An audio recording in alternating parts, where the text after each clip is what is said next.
সিরাজগঞ্জের উদযাপনের মুহূর্ত দেখাতে চাই। রুবেল যুক্ত হচ্ছে। রুবেল, শুভ সকাল, মহালয়ার শুভেচ্ছা, একটু জানাবেন আনুষ্ঠানিকতার পূর্ণাঙ্গ। শুভ সকাল।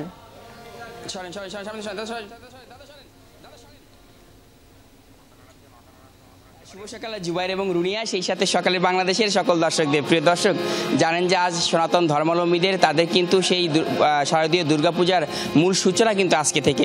আজকে কিন্তু ইতিমধ্যে তাদের সেই দেবীপক্ষের আগমন ঘটেছে। সেই আগমন উপলক্ষে সেই মহালয়ার যে আয়োজন, সেই আয়োজনটি চলছে সিরাজগঞ্জের প্রতিটি মন্দিরে। দেখানোর চেষ্টা করে আমি রয়েছি সিরাজগঞ্জ মহাপ্রভুর আখড়াতে। সেখানে কিন্তু আসলে সেই দেবীপক্ষের আগমনটি ঘিরে অনেকটাই উৎসাহ উদ্দীপনা জেগেছে সনাতন ধর্মাবলম্বীর মধ্যে।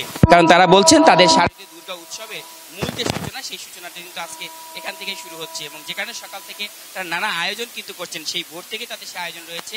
মূলত আজকে তো দেবী পক্ষের আগমন করছে। দেবী পক্ষের আগমনকে ঘিরে আপনারা কি করছেন?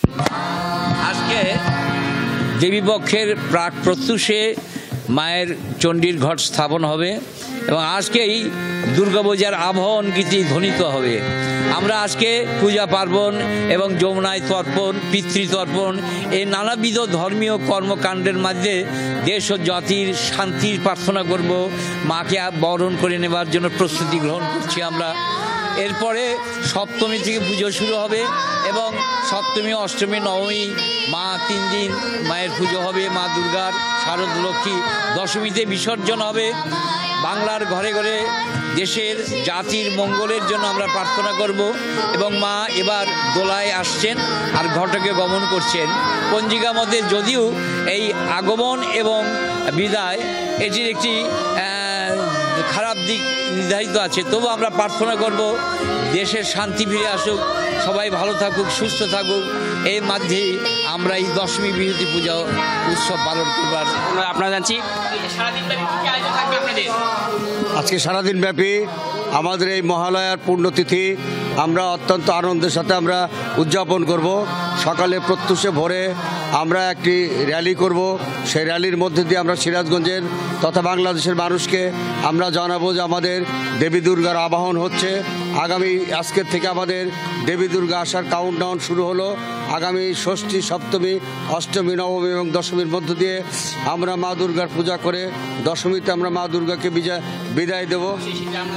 করছি ইতিমধ্যেই আসলে এই যে আজকে দেবী দুর্গার তো আগমনকে ঘিরে তোমাদের উৎসব কেমন লাগছে? আমাদের উৎসব খুবই ভালো লাগছে, কেননা অনেক দিন পর আবার আমরা এত সুন্দর আয়োজনে সবাই একসাথে হতে পেরেছি, যার কারণে আমাদের অনেক আনন্দ লাগছে। খুবই ভালো লাগছে গান গাইতে পেরে। সবাইকে ধন্যবাদ, সবাইকে শারদীয় শুভেচ্ছা। ভালো লাগছে। প্রতিবার মতো এবারও মা দুর্গা আসছে এবং আমাদের মা দুর্গা আসছে এবার সবাই জানেন দোলায় করে এবং তার যাত্রা হবে ঘোড়ায় করে। সবার শুভ হোক, বিশ্ববাসী শান্তিবাস করুক। আপনাকে ইতিমধ্যে এই যে আজকে দেবী দুর্গার যে আগমনটি ঘটছে, সেই আগমনকে ঘিরে মূলত নানা আয়োজন থাকছে আপনাদের এখান থেকে আমরা দেখছি এবং দিনব্যাপী নানা আয়োজন থাকবে। এই আয়োজনের মধ্যে দিয়ে মূলত কি কি আপনাদের রয়েছে? সকালে প্রত্যুষে আজকে আমাদের হলো মহালয়া উৎসবের জন্য যে গান সারা শহর প্রদক্ষিণ করবে, পাশাপাশি র্যালি হবে এবং তারপরে হলো আমাদের সন্ধ্যার সময় গীতিনাট্য হবে। এই মহাপ্রভু আখড়া, যেটা কেন্দ্রীয় মন্দির সিরাজগঞ্জের, সেই কেন্দ্রীয় মন্দির হবে এবং এরপরে তো নবমী, দশমী, সপ্তমী আছে।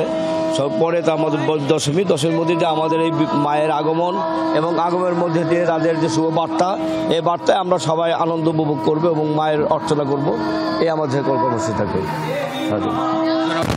এই যে আজকে দিনব্যাপী আয়োজন থাকবে, সেই আয়োজনের মধ্যে দেবী দুর্গার আগমনটি কেমন লাগছে আপনাদের? হ্যাঁ, আমাদের এটা 1 বছর পর পর দেবী দুর্গার আবির্ভূত হয়। আমাদের কাছে তো খুব ভালো লাগে, এটা একটা আনন্দ উৎসব। আর তারপরেও দেবী দুর্গা আমাদের কাছে ধরাধামে যে আসেন অসুরকে নিধন করার জন্য। আর এই সপ্তমী, অষ্টমী, নবমী, দশমীর মধ্যে দিয়ে আমাদের এই পূজা পার্বণ শেষ। এবার মূলত দেবী দুর্গা কিসে আসবেন, কিসে যাবেন?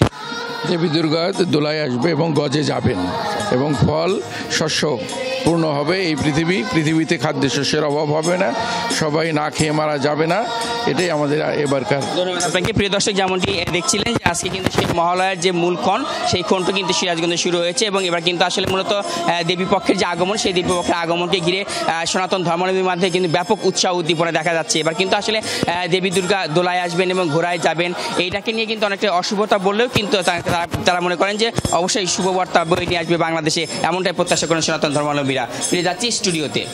রুবেল, অসংখ্য ধন্যবাদ।